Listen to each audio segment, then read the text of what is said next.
महसूल व वन विभागाचा 25/मार्च 2026 या शासन निर्णयानुसार आज आपण कोल्हापूर महानगरपालिकेमध्ये मुक्त सरांसोबत आणि त्याच्या टीमसोबत आपण बैठक घेतली।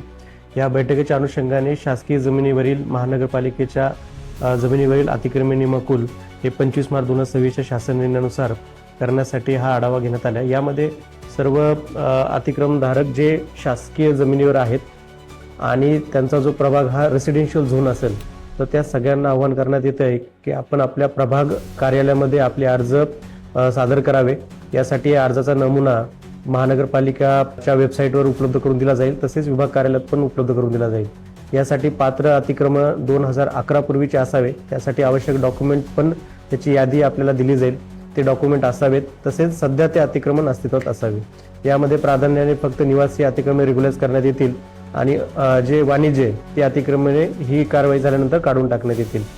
आणि यासाठी एकदा पात्र यादी झाल्यानंतर त्याचा सर्वे, त्याची मोजणी, पात्र अतिक्रमणधारकाची यादी ही प्रसिद्ध केली जाईल, त्याच्यावरही हरकती घेतल्या जातील आणि त्या हरकतीचे समाधानकारक खात्री झाल्यानंतर ती अतिक्रमणे नियमाकुल केली जातील। धन्यवाद।